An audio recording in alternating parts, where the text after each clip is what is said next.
Okay, folks, World War II is over with, and we got to figure out what we're going to do. We have 10 million men in uniform around the world. We have a few million women in uniform around the world in the United States. We are occupying Japan. We are occupying parts of Germany. We're occupying parts of West Europe and Southern Asia, and we got this new organization called the United Nations that we began to establish at the Atlantic Conference in the summer of '41, months before we actually were involved in World War II. Well, Henry Luce, the publisher of Time magazine, said that we are in the beginning of what he called the American century. 100 years in which the United States will lead the world, socially, politically, economically, in all aspects. In the world, we'll look up to the United States, the American century. One reason why folks like Luce had incredible confidence is because during the height of the war, the United States exported $14 billion a year in American-made products. That was, at that time, an incredible amount. But you got to remember a couple things. When World War II comes to an end, we lose trading partners. We are not going to trade with the Soviet Union. We are not going to trade with the communist countries in Eastern Europe, controlled by the Soviet Union. We're not going to trade with China once they become communist. We're not going to trade with any nation that is communist. So we have very limited trading partners. And just tuck this away in the back of your head, highlight it so you can come back to this when we eventually talk about Vietnam. In October of 1945, France decides to reinvade Vietnam. Now, Vietnam had been a French colony beginning in, the 1880s.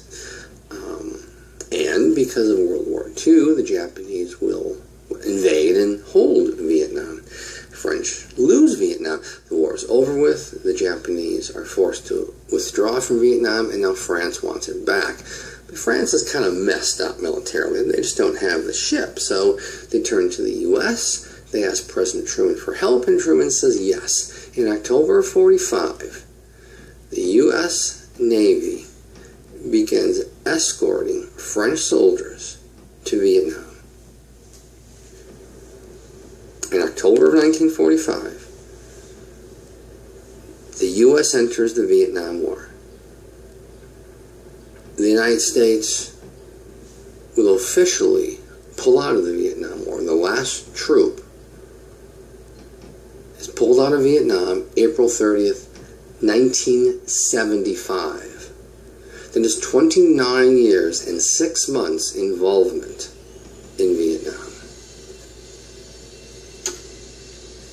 Well, the hope is collective security. We had this idea after World War I. It did not work, at least, well, I mean, it really didn't work. The U.S. didn't get behind it, and England and France kind of messed with the idea, and then clearly, since World War II, collective security did not work after World War I. Well, the United Nations opens in 1945 in San Francisco. I can't remember if it's the Rockefellers or the Carnegies. I want to say the Carnegies, but I could be wrong. One of those two very, very wealthy American families donates land in Manhattan for the United Nations to build the building they have today. There are a whole bunch of different parts of the United Nations. The two main ones are the General Assembly and the Security Council. The General Assembly consists of representatives from all member nations and non-states. Well, what's a non-state? Well, a good example of a non-state, a entity that has a lot of followers and a lot of money and a lot of political and social clout would be the Vatican. So, Vatican is not a country, it's a non-state. So, the General Assembly contains a representative from the Vatican. Eventually, the Palestinian people will be given a seat in the General Assembly. They are a non-state, but very important people in the history of the 20th century and even today. Well, the General Assembly votes on stuff all the time, and it's non-binding. The General Assembly's votes is like taking the temperature of the world. This is what the world thinks. But there's no result. There's no effect. The Security Council is the one that imposes effect. The Security Council consists of 15 nations. Then it was 7, with 4 permanent, and the rest are rotating. I believe is it a 1 or 2 year term? I like to say it's a 2 year term. And the rotation is based geographically, meaning there will always be a representative from Latin America. There will always be a representative from Asia. There will always be a representative from Africa. So, it's the Security Council that votes on stuff, and if resolutions are passed, then the UN takes action. Now, there's 2 types of people in the Security Council. There's the permanent and there's the rotating. The permanent members of the Security Council, back then and today, consist of the following: the United States, the Soviet Union, or today Russia, China, England, and France. Oh, I guess there's 5. 5 permanent members of the Security Council: the United States, the Soviet Union / Russia, the Chinese, England, and France. So, what do they have in common? Why are they the big 5? Why are they permanent members? Well, 1, they were allies during World War II, and the U.S. has it first, then the Russians get it, then the English and the French and the Chinese. What do they get? The atomic bomb. So, these 5 nations were allies during World War II, and these are the 5 nations who get the bomb first, the atomic bomb. Well, the Security Council gets a superpower, and that's the power of veto. In order for a resolution to pass, it has to have a majority. Today, there are 15 members, so it has to be at least 8 to 7. However, if just 1 of those permanent members votes no, then the resolution dies. The vote could be 14 in favor and 1 against. If that 1 against is a permanent member, the resolution fails. The Soviet Union will veto one resolution after another from the establishment of the UN in 1945 until 1972. Then the United States starts vetoing resolutions in 1972. And we'll talk about why. Eleanor Roosevelt was an exceptionally important person, especially in the civil rights movement of the 20th century. During the Depression, during World War II, she's going to tour this country, says she's going to give speeches on equality, racial equality, gender equality, ethnic equality, you name it. She is a person just way, way, way ahead of her time. And that's why I would have selected her to be the first American woman on a U.S. denomination. Well, Eleanor Roosevelt was also very active with the American delegation to the UN. She was very active in the peace movement following World War II. Well, excuse me. The British leader for the majority of World War II was a guy named Winston Churchill, until the English got sick of him towards the end and kicked him out. Well, Churchill came to the United States and ran around the country and gave a series of speeches on not just his actions during World War II, but what is upon us. And he's at a college in Missouri, and he gives a speech about a growing problem in Europe. And the phrase he uses is that an iron curtain is falling over Europe. Now, we go back to Yalta. The Yalta Conference during World War II set the stage for German surrender in which Europe is cut in half. And on the eastern part, eastern Germany, all the way back, Russia took the surrender. On the western side of Germany, all the way back, the United States, England, and France took the German surrender. And now we had Berlin. Berlin was a super important city. It was the political headquarters, it was the economic headquarters, it was the head of Germany. And so Berlin was actually located in the eastern part of Germany, the part of Germany that the Soviet Union occupied. But Berlin was so important that we are going to divide Berlin into parts.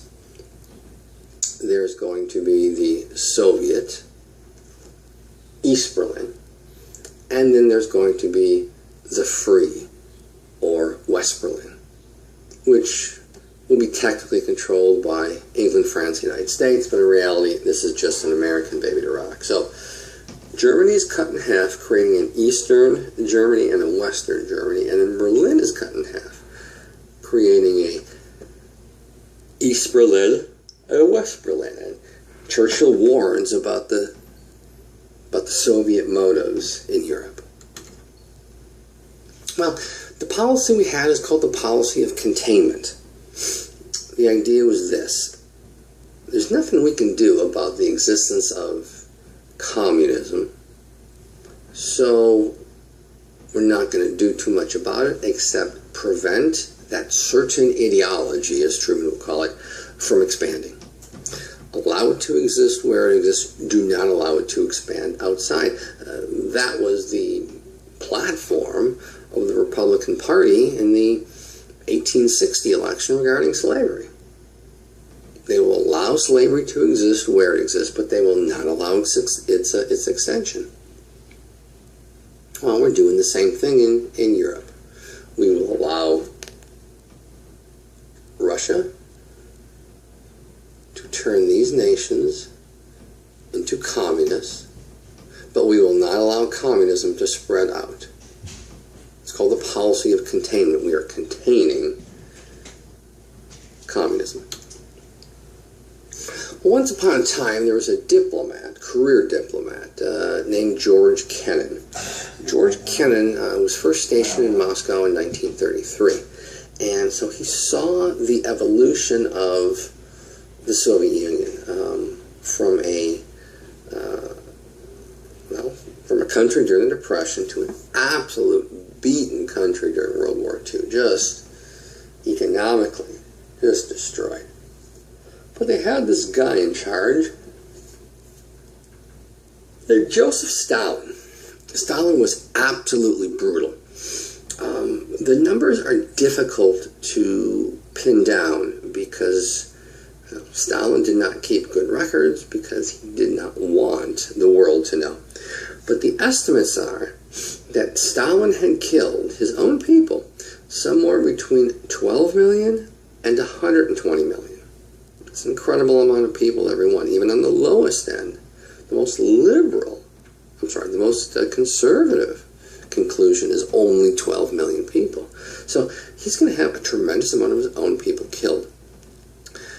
And then we have George Kennan. George Kennan wrote what was called the Long Telegram, in which he talks about potential U.S.-Soviet issues being not military, but ideological.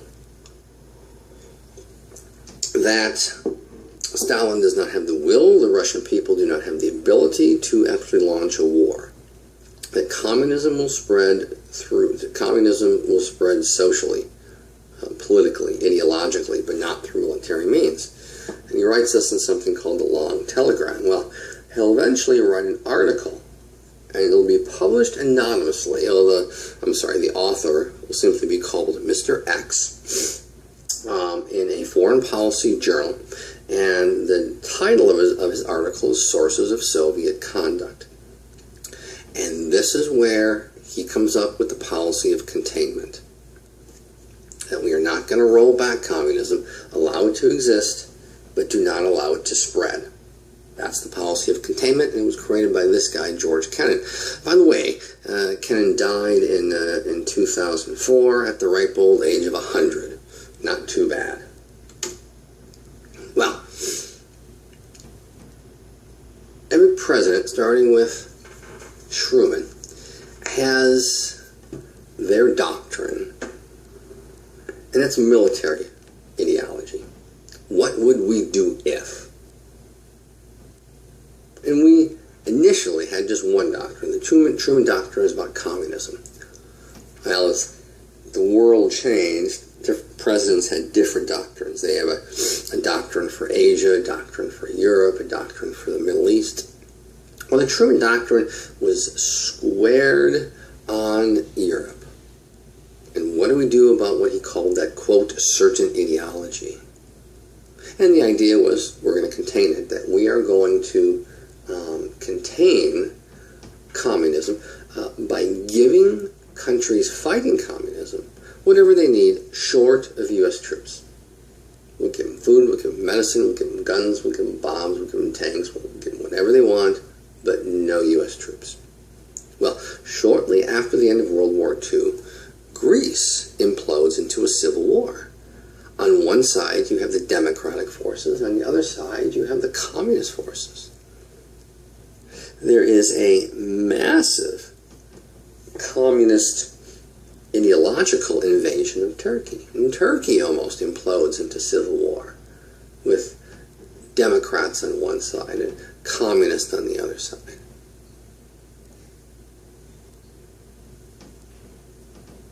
And March 12, 1947, Truman gives a presentation before Congress in which he talks about we need to contain that, quote, certain ideology. Like I said, you can't even say the word communist. It's just so disgusting, so dirty. And Congress appropriates $400 million to aid the Greek government and the Turkish government in their fight against that certain ideology.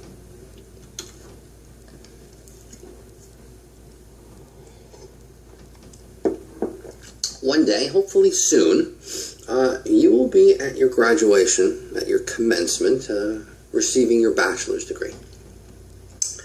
And the commencement is going to be much longer than you anticipated and certainly much longer than you want.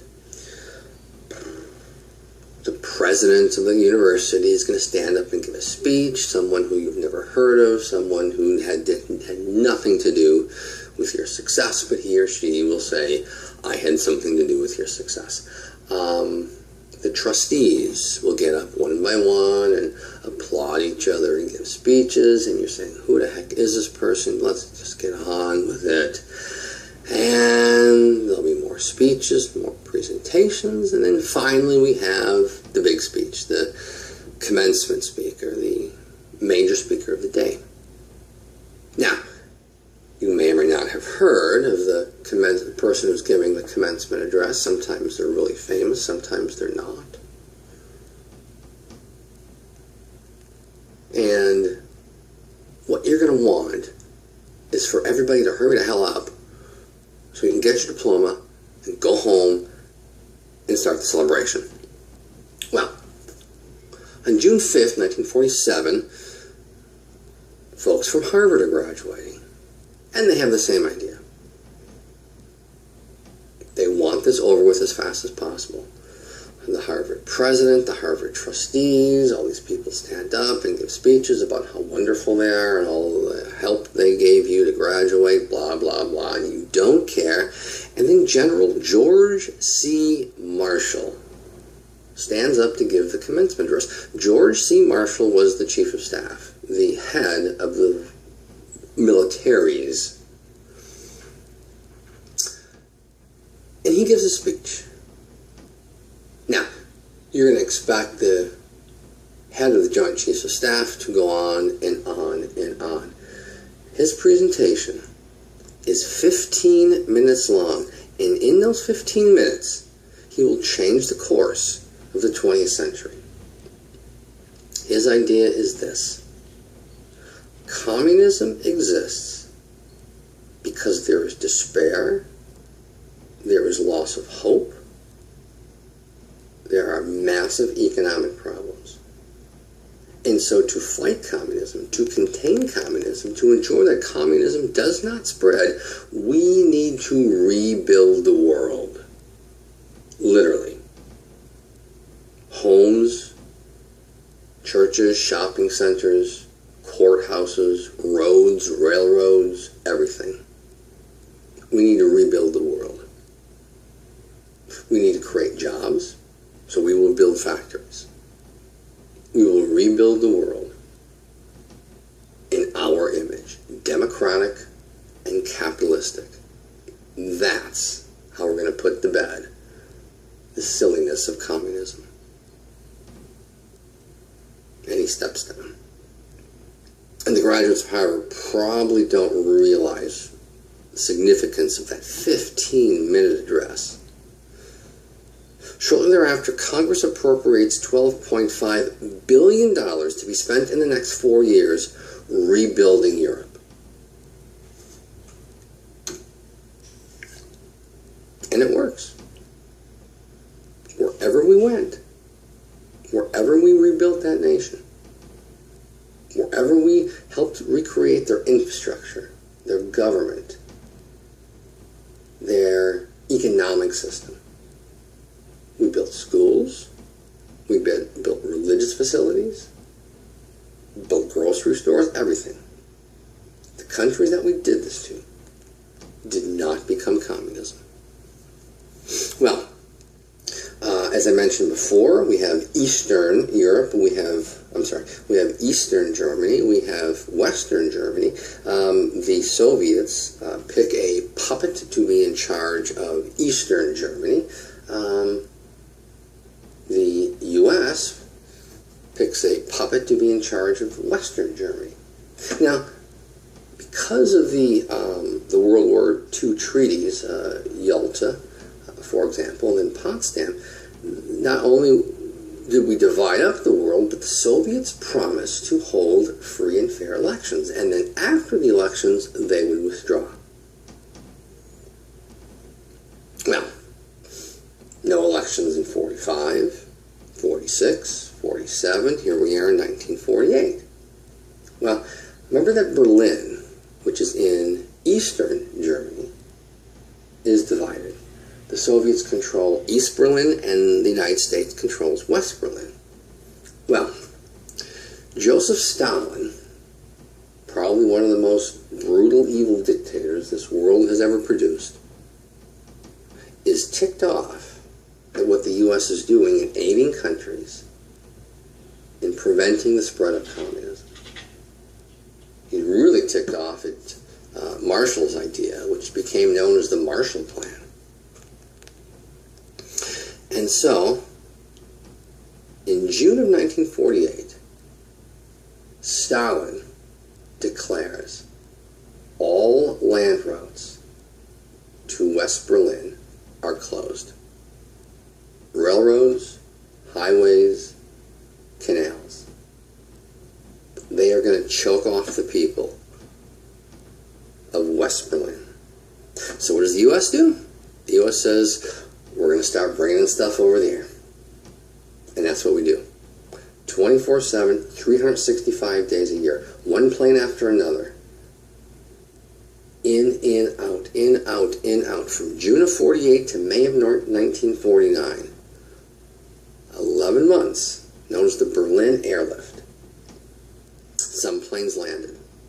Some planes didn't. Some planes just flew real low, opened up the doors, and pushed the cargo out. And we brought in everything that the people, a few million people, of West Berlin needed. I mean, everything. Food, water, medicine, building materials, hammers, nails, glue, toilet paper, absolutely everything. Anything that you would go and purchase at H-E-B or Kroger or Best Buy or Lowe's or Home Depot or any place. We are bringing in absolutely everything.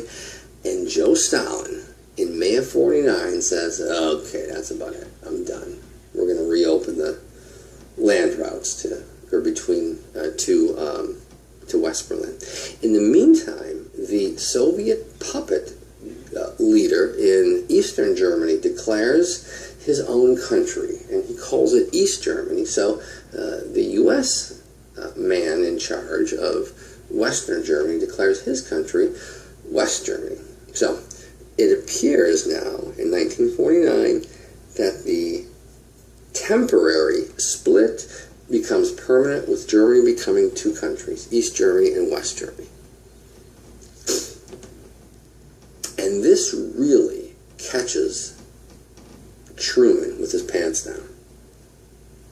And I don't know of anybody in the intelligence community who saw this coming, who saw the manifestation of a European communist country, which means containment kind of failed.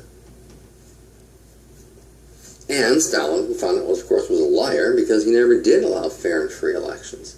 Now, he claims that he couldn't because the U.S. is dabbling in the affairs of Eastern Europeans.